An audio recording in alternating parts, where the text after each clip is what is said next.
ವೀಕ್ಷಕರೇ ನಮಸ್ಕಾರ. ತಮ್ಮ ಪರಿಚಯ ವಾಹಿನಿಗೆ ಸುಸ್ವಾಗತ. ಆತ್ಮೀಯರೇ, ತಮಗೆಲ್ಲ ತಿಳಿದಿರುವಂತೆ ನಮ್ಮ ಸನಾತನ ಹಿಂದೂ ಧರ್ಮದ ಶ್ರೇಷ್ಠ ಯತಿ ಪರಂಪರೆಯಲ್ಲಿ ಮಧ್ವ ಮತದ ದ್ವೈತ ಸಿದ್ಧಾಂತವನ್ನು ಎತ್ತಿ ಹಿಡಿದಂತಹ ಮಹಾನ್ ಚೇತನವೇ ಶ್ರೀ ರಾಘವೇಂದ್ರ ಸ್ವಾಮಿಗಳು.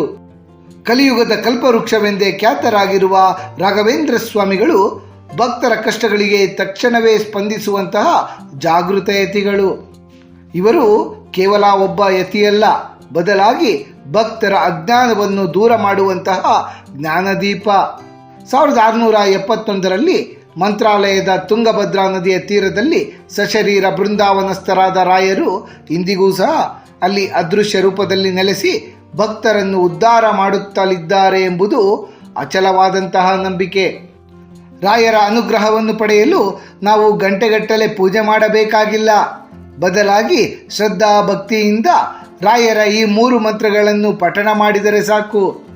ಶ್ರೀ ರಾಘವೇಂದ್ರ ಸ್ವಾಮಿಗಳ ಮಂತ್ರಗಳು ಕೇವಲ ಅಕ್ಷರಗಳ ಗುಂಪಲ್ಲ, ಅವುಗಳಲ್ಲಿ ರಾಯರ ತಪೋಶಕ್ತಿಯೇ ಅಡಕವಾಗಿರುತ್ತದೆ. ರಾಯರ ಮೂಲನಾಮವಾದ ವೆಂಕಟನಾಥರಿಂದ ಹಿಡಿದು ಬೃಂದಾವನಸ್ಥರಾದ ಗುರುರಾಯರವರೆಗೂ ಸಹ ಅವರ ಪ್ರತಿಯೊಂದು ಸ್ವರೂಪವೂ ಸಹ ಈ ಮಂತ್ರಗಳಲ್ಲಿ ಅಡಕವಾಗಿದೆ. ಶ್ರದ್ಧೆ ಮತ್ತು ಅನನ್ಯ ಭಕ್ತಿಯಿಂದ ಈ ಮಂತ್ರಗಳನ್ನು ಪಠಣ ಮಾಡಿದಾಗ ಅವು ನಮ್ಮ ಸುತ್ತ ಒಂದು ರೀತಿಯ ಧನಾತ್ಮಕ ಶಕ್ತಿಯ ಕವಚವನ್ನೇ ನಿರ್ಮಿಸುತ್ತವೆ. ನಮ್ಮ ಈ ಪ್ರಸ್ತುತ ಸಂಚಿಕೆಯಲ್ಲಿ ಶ್ರೀ ರಾಘವೇಂದ್ರ ಸ್ವಾಮಿಗಳ ಅನುಗ್ರಹ ಪ್ರಾಪ್ತಿಗಾಗಿ ನಾವು ಪಠಣ ಮಾಡಬೇಕಾಗಿರುವ 3 ಸರಳ ಮಂತ್ರಗಳು ಯಾವುವು? ಈ ಮಂತ್ರಗಳನ್ನು ಯಾವ ದಿನ ಪಠಣ ಮಾಡಿದರೆ ಅತಿ ಶ್ರೇಷ್ಠ? ಈ ಮಂತ್ರಗಳನ್ನು ಪಠಣ ಮಾಡುವುದರಿಂದ ಉಂಟಾಗುವ ಲಾಭಗಳಾವುವು? ಎಂಬಿತ್ಯಾದಿ ಕುತೂಹಲಭರಿತ ಮಾಹಿತಿಗಳನ್ನೆಲ್ಲ ಒಂದೊಂದಾಗಿ ತಿಳಿದುಕೊಳ್ಳುತ್ತಾ ಹೋಗೋಣ. ಗುರುರಾಯರ 3 ಪ್ರಭಾವಿ ಮಂತ್ರಗಳು. ಅಡೆತಡೆಗಳ ನಿವಾರಣೆಗಾಗಿ ರಾಯರ ಮೂಲ ಮಂತ್ರ ಓಂ ಶ್ರೀ ರಾಘವೇಂದ್ರಾಯ ನಮಃ.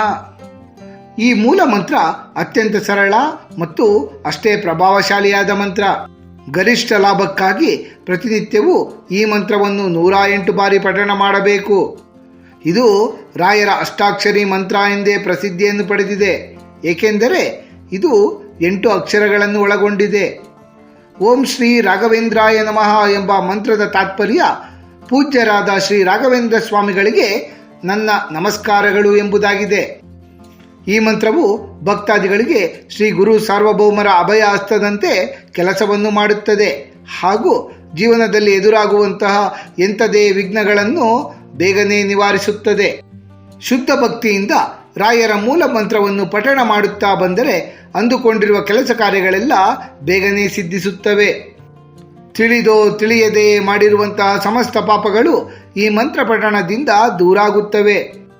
ಮಾನಸಿಕ ಶಾಂತಿ ಮತ್ತು ಆತ್ಮವಿಶ್ವಾಸವನ್ನು ವೃದ್ಧಿ ಮಾಡಿಕೊಳ್ಳಲು ಸಹ ಈ ಮಂತ್ರ ಬಹಳ ಸಹಕಾರಿ. ಸಂಕಲ್ಪ ಸಿದ್ಧಿಗಾಗಿ ಅನುಗ್ರಹ ಮಂತ್ರ ಪೂಜ್ಯಾಯ ರಾಘವೇಂದ್ರಾಯ ಸತ್ಯಧರ್ಮ ರಥಾಯ ಚ ಭಜತಾಂ ಕಲ್ಪವೃಕ್ಷಾಯ ನಮತಾಂ ಕಾಮಧೇನವೇ.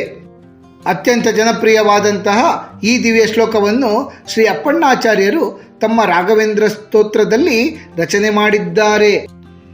ಈ ಶ್ಲೋಕದ ತಾತ್ಪರ್ಯ ಧರ್ಮ ಮತ್ತು ಸತ್ಯದ ಹಾದಿಯಲ್ಲಿ ನಿರಂತರವಾಗಿ ನಡೆದಂತಹ ಪೂಜ್ಯರಾದ ಶ್ರೀ ರಾಘವೇಂದ್ರ ಸ್ವಾಮಿಯವರಿಗೆ ನಮಸ್ಕಾರ ಮತ್ತು ಅವರನ್ನು ಆರಾಧಿಸುವ ಭಕ್ತಾದಿಗಳಾದ ನಮಗೆ ಅವರು ಕಲ್ಪವೃಕ್ಷ ಮತ್ತು ಕಾಮಧೇನುವಿನಂತೆ ಸಕಲ ಇಷ್ಟಾರ್ಥಗಳನ್ನು ಕರುಣಿಸುವ ಕರುಣಾಮಯಿ ಎನಿಸಿಕೊಂಡಿದ್ದಾರೆ ಎನ್ನುವುದಾಗಿದೆ.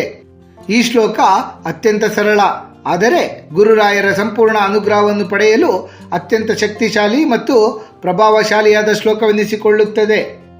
ಈ ಶ್ಲೋಕವನ್ನು ಪ್ರತಿನಿತ್ಯ ಪೂಜಾ ಸಮಯದಲ್ಲಿ 12 ಅಥವಾ 24 ಬಾರಿ, ಸಾಧ್ಯವಾದರೆ 108 ಬಾರಿ ಪಠಣ ಮಾಡುವುದರಿಂದ ನಾವು ಅಂದುಕೊಂಡ ಕೆಲಸಗಳೆಲ್ಲ ನಿರ್ವಿಘ್ನವಾಗಿ ಶೀಘ್ರವೇ ನೆರವೇರುತ್ತದೆ. ಗುರುರಾಯರ ಪಾದಗಳಲ್ಲಿ ಸಂಪೂರ್ಣ ಶರಣಾಗತಿಯ ಭಾವವನ್ನು ಈ ಶ್ಲೋಕ ಮೂಡಿಸುತ್ತದೆ. ನಮ್ಮ ಜೀವನದಲ್ಲಿ ಅನಿಶ್ಚಿತತೆ ಅಥವಾ ಕಷ್ಟಗಳು ಎದುರಾದಾಗ ಈ ಶ್ಲೋಕವನ್ನು ಪಠಣ ಮಾಡುವುದು ಮನಸ್ಸಿಗೆ ಧೈರ್ಯ ಮತ್ತು ಶಾಂತಿಯನ್ನು ನೀಡುತ್ತದೆ. ಜ್ಞಾನಾರ್ಜನೆಗಾಗಿ ಮತ್ತು ಜ್ಞಾನೋದಯಕ್ಕಾಗಿ ರಾಯರ ಗಾಯತ್ರಿ ಮಂತ್ರ ಓಂ ವೆಂಕಟನಾಥಾಯ ವಿದ್ಮಹೇ ಸಚ್ಚಿದಾನಂದಾಯ ಧೀಮಹಿ ತನ್ನೋ ರಾಘವೇಂದ್ರ ಪ್ರಚೋದಯಾತ್. ವೇದಗಳಲ್ಲಿ ಗಾಯತ್ರಿ ಮಂತ್ರಕ್ಕೆ ಅಗ್ರಸ್ಥಾನವಿದೆ. ಹಾಗೆಯೇ ರಾಯರ ಸ್ವರೂಪವನ್ನು ಧ್ಯಾನಿಸಲು ಈ ಗಾಯತ್ರಿ ಮಂತ್ರವನ್ನು ಬಳಕೆ ಮಾಡಲಾಗುತ್ತದೆ. ರಾಯರ ಪೂರ್ವಾಶ್ರಮದ ಹೆಸರು ವೆಂಕಟನಾಥ. ಈ ಮಂತ್ರ ಅವರ ಜ್ಞಾನ ಮತ್ತು ಸಚ್ಚಿದಾನಂದ ಸ್ವರೂಪವನ್ನು ಧ್ಯಾನಿಸಿ ನಮಗೆ ಜ್ಞಾನದ ದಾರಿಯನ್ನು ತೋರಿಸಿ ಎಂದು ಪ್ರಾರ್ಥನೆ ಮಾಡುವುದಾಗಿದೆ. ಹೆಚ್ಚಿನ ಲಾಭಕ್ಕಾಗಿ ಪ್ರತಿನಿತ್ಯ ಮುಂಜಾನೆ ಅಥವಾ ಸಾಯಂಕಾಲ 24 ಅಥವಾ 108 ಬಾರಿ ರಾಘವೇಂದ್ರ ಗಾಯತ್ರಿ ಮಂತ್ರವನ್ನು ಪಠಣ ಮಾಡಬೇಕು. ರಾಯರ ಗಾಯತ್ರಿ ಮಂತ್ರ ಪಠಣವನ್ನು ಗುರುವಾರ ಅಥವಾ ಶುಕ್ಲ ಪಕ್ಷದ ದಿನಗಳಲ್ಲಿ ಆರಂಭ ಮಾಡುವುದು ಬಹಳ ವಿಶೇಷ. 48 ದಿನಗಳ ಕಾಲ ನಿರಂತರವಾಗಿ ಪಠಣ ಮಾಡುವುದು ಬಹಳ ಶ್ರೇಷ್ಠ. ಅಚಲ ನಂಬಿಕೆಯಿಂದ ರಾಯರ ಗಾಯತ್ರಿ ಮಂತ್ರವನ್ನು ಪಠಣ ಮಾಡಿದರೆ ಸಕಲ ಸಂಕಷ್ಟಗಳು ಸಹ ಬೇಗನೆ ನಿವಾರಣೆಯಾಗುತ್ತವೆ. ಅಷ್ಟೇ ಅಲ್ಲದೆ ಕೆಲಸ ಕಾರ್ಯಗಳಿಗೆ ಬಂದೊದಗಬಹುದಾದಂತಹ ಅಡೆತಡೆಗಳೆಲ್ಲ ಬೇಗನೆ ನಿವಾರಣೆಯಾಗುತ್ತವೆ. ರಾಯರ ಗಾಯತ್ರಿ ಮಂತ್ರ ಬುದ್ಧಿಶಕ್ತಿಯನ್ನು ವೃದ್ಧಿ ಮಾಡಿಕೊಳ್ಳಲು ಮತ್ತು ಅಜ್ಞಾನದ ಕತ್ತಲೆಯನ್ನು ಹೋಗಲಾಡಿಸಲು ಸಹ ಬಹಳ ಸಹಾಯಕಾರಿ. ವಿದ್ಯಾರ್ಥಿಗಳಿಗೆ ಮತ್ತು ಜ್ಞಾನವನ್ನು ಬಯಸುವವರಿಗೂ ಸಹ ಇದು ಅತ್ಯಂತ ಶ್ರೇಷ್ಠ ಮಂತ್ರವಾಗಿದೆ. ರಾಯರ ಮಂತ್ರಗಳನ್ನು ಪಠಣ ಮಾಡಬೇಕಾಗಿರುವಂತಹ ವಿಶೇಷವಾದ ದಿನಗಳು. ರಾಯರ ಮಂತ್ರಗಳನ್ನು ಪ್ರತಿನಿತ್ಯ ಪಠಣ ಮಾಡುವುದು ಬಹಳ ಶ್ರೇಷ್ಠ. ಆದರೆ ಅನಿವಾರ್ಯ ಕಾರಣಗಳಿಂದ ಅವುಗಳನ್ನು ದಿನನಿತ್ಯವೂ ಪಠಣ ಮಾಡಲು ಸಾಧ್ಯವಾಗದಿದ್ದಲ್ಲಿ ಕೆಲವು ನಿರ್ದಿಷ್ಟ ದಿನಗಳಂದು ಪಠಣ ಮಾಡುವುದರಿಂದ ವಿಶೇಷ ಫಲಗಳು ದೊರೆಯುತ್ತವೆ. ಆ ವಿಶೇಷ ಮತ್ತು ನಿರ್ದಿಷ್ಟ ದಿನಗಳೆಂದರೆ ಗುರುವಾರ. ಗುರುವಾರ ಗುರುಗಳ ದಿನ. ಶ್ರೀ ರಾಘವೇಂದ್ರ ಸ್ವಾಮಿಗಳನ್ನು ಗುರುರಾಯರು ಎಂದೇ ಕರೆಯಲಾಗುತ್ತದೆ. ಆದ್ದರಿಂದ ಗುರುವಾರಗಳಂದು ಈ ಮಂತ್ರಗಳ ಜಪ ಮಾಡುವುದು ಅತ್ಯಂತ ಫಲಪ್ರದ. ರಾಘವೇಂದ್ರ ಸ್ವಾಮಿಗಳ ಆರಾಧನಾ ಮಹೋತ್ಸವ. ರಾಯರು ಬೃಂದಾವನವನ್ನು ಪ್ರವೇಶಿಸಿದ ಶ್ರಾವಣ ಮಾಸದ ಕೃಷ್ಣ ಪಕ್ಷದ ದ್ವಿತೀಯ ತಿಥಿಯಂದು ಈ ಮಂತ್ರಗಳ ಪಠಣಕ್ಕೆ ವಿಶೇಷವಾದ ಶಕ್ತಿ ಇರುತ್ತದೆ. ಏಕಾದಶಿ. ವಿಷ್ಣು ಭಕ್ತರಾದ ರಾಯರಿಗೆ ಏಕಾದಶಿ ವ್ರತವನ್ನು ಆಚರಿಸಿ ರಾಯರ ಮಂತ್ರವನ್ನು ಜಪಿಸುವ ಭಕ್ತರೆಂದರೆ ಬಹಳ ಪ್ರೀತಿ. ಪುಷ್ಯ ನಕ್ಷತ್ರ. ರಾಯರ ಜನ್ಮ ನಕ್ಷತ್ರವಾದ ಪುಷ್ಯ ನಕ್ಷತ್ರ ಬಂದಾಗ ಈ ಮಂತ್ರಗಳ ಪಠಣವನ್ನು ಆರಂಭ ಮಾಡುವುದು ಬಹಳ ಶ್ರೇಷ್ಠ. ಪೌರ್ಣಿಮೆ ಮತ್ತು ಅಮಾವಾಸ್ಯೆಯ ದಿನ.